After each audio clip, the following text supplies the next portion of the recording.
Hi, everybody. It's Beth. I'm here to give you a quick tip about how to do a garter tab cast on the easy way, the Beth way. I sometimes, when I'm creating a garter tab, have a really hard time finding those first two or three stitches at the end of the long row in order to pick them up.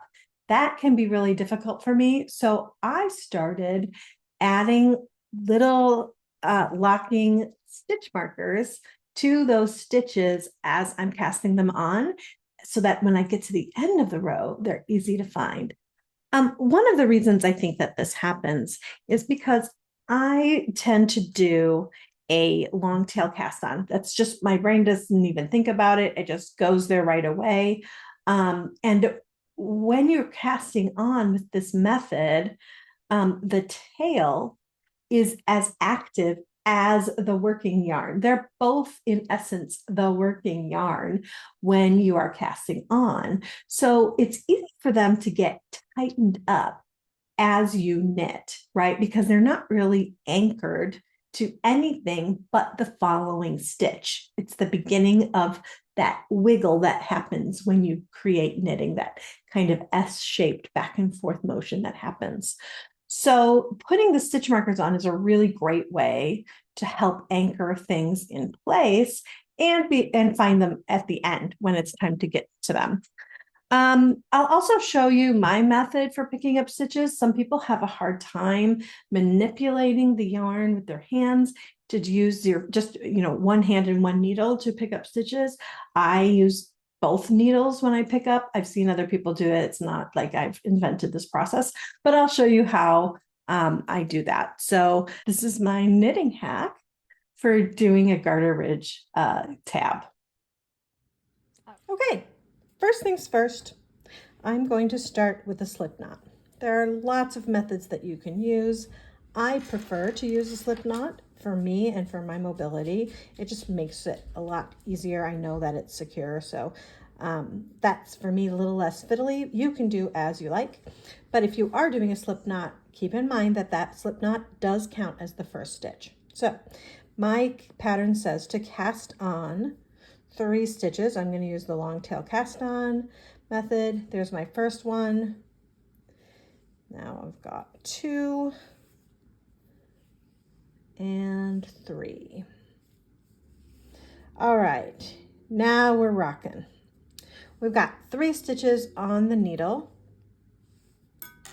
These are the stitches that tend to get a little bit lost when you get to the end of your garter tab. So there are a couple ways you can do this. You can either slide them directly off the needle if you've got nice grabby yarn like this, but if you have slippery yarn, sometimes it's easier just to shift it down onto the cable itself. It gives you a little bit more room with these stitches, and you won't lose them. So let's just do that for today. I slipped it down onto the cable, and in each of the cast on stitches, I am going to place 1 locking stitch marker. This is what is going to anchor those stitches. It's going to hold onto them for me so that when I get back to this end of the garter tab, I'll be able to find those stitches and easily pick them up. Cool. All right, so now those stitches are back on my needle. They're ready for action. You can see these stitch markers are kind of just dangling at the back. And now is the time you look at your directions. In my pattern, it says to cast on 3 stitches and then to knit 14 rows of garter. Garter just means knitting every single row. This first row can be a little fiddly, so I'm just going to do this first row on camera for you. Give me a second to adjust. Okay. The most important part is not to catch the loops of these markers in your stitches. So just kind of bypass them, go on top of them, and do your regular knit stitch. So there's 1, 2, 3, and this counts as your first row of, in my case, 14 rows of garter stitch. So I'm not going to make you watch me knit 14 rows of garter stitch. I'm going to go off camera. I'm going to do that and then I will be right back. All right, I have knit a total of 14 total rows in garter stitch. I still have 3 stitches on my needle. You can see I ended here with the yarn on the left. Now, normally what you would do at this point, if you were going to knit another row, is you would turn your work, pick up your yarn and get started again. That is not what we're doing here. Usually it will say knit however many rows it is, in this case 14, and do not turn your work, okay? That's a really important part of this. We want the yarn to be on the left side of the work for this to work, okay? What a garter tab does is it creates a rounded edge. We are going to pick up along this edge and then pick up around the cast on edge. Now you can see those stitches have gotten pretty tight. I don't know that I'd be able to find them if my little stitch markers weren't there. You can see they're kind of hidden, but we'll get to that in a minute. So there are lots of methods for picking up stitches. The important thing to know is that you're picking up on each of these little purl bumps, these little garter, these ridge rows as I call them. If you pull your yarn apart a little bit, it's really easy to see where those rows are in your work. They are raised, they rise above the main fabric, and they go crosswise of this little swatch that we've created. So those are the things, those bumps are what we're picking up. Some people dive directly into the bump with this needle and then they manipulate the yarn around using their fingers and get it on. I find that really tricky because of my hand to do. So I choose a different method where I knit those bumps right on. Okay, so I'm going to pick up my other needle here. I'm going to get my yarn prepped and in my hand with my tension, ready to knit. All right, and then I'm going to find that first bump, which is right here. I'm going to insert my needle. And now I have all prepped and ready to knit just like normal. So I'm going to knit that bump or that stitch just like I normally do. And that is my first stitch. So that's stitch number 1, okay? And you can see it's in this row right here that I picked up. So now I find the next bump, which is right here. I'm going to insert my needle. Oops, I keep splitting that yarn. Hold on, there we go.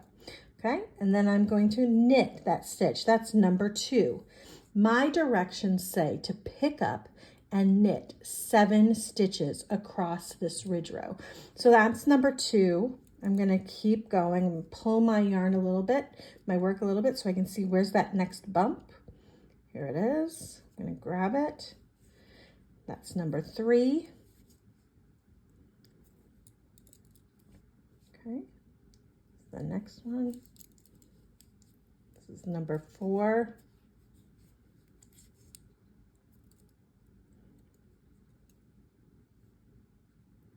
I'm pretty slow at this, which is probably good for learning. Now see what I just did? I just pulled my work just a little bit to make sure, and I can see that I skipped a row right there. Oh no, I didn't. That's the row it's connected to. Okay, we're good. So there's number 5. Should have 2 more bumps, and I do. 1, let's see here, 1, 2. So I'm going to pick up these final 2 bumps. All right, there's 6. And here's that last bump before. Let's see if I can get on there. This is pretty splitty yarn. I should have thought of that before. Okay, and there we go. Okay, so now I've picked up 7 bumps, and you can see how it's starting to curve on this end. That's the whole idea. We want that curve. Okay, and now it says, and then pick up the first 3 stitches that you cast on. You can see here why having these little stitch markers here is going to be so handy. So what I like to do is just use the stitch markers to pull the loop out. I pop it on my needle and remove that stitch. And now I am ready to knit that stitch. So that's the first of the 3 cast on. Now I'm going to get this next one in line. Here's number 2. I'm going to place it on my needle, remove the stitch marker, and knit that stitch number 2. Okay, and then finally the last one, pull it out. This is the one that gets the tightest in most cases. Give it a little zhuzh there. Stick it on your needle. Remove and knit that final stitch. So now once you've got all of your stitches on your needle, you will have the last 3 stitches that you knit in your 14 row or whatever, however many row cast on. Here's your 3, right? Then you'll have the 7 in this case that we picked up. 1, 2, 3, 4, 5, 6, 7. And then you'll have those first 3 cast on stitches. 1, 2, 3, for a total of 1, 2, 3, 4, 5, 6, 7, 8, 9, 10, 11, 12, 13 stitches, and a very nice rounded garter stitch tab for the beginning of your shawl. At this point, you treat this as your home row. Pretend this is all your setup, right? And now you are ready to get started. So then you may turn your work and you just get going with the directions as your pattern says. Generally, that next row is a knit row. Sometimes there's an increase. You start going right away. Maybe you're putting in your stitch markers and building your center stitch for a spine. But this is where the shawl begins now.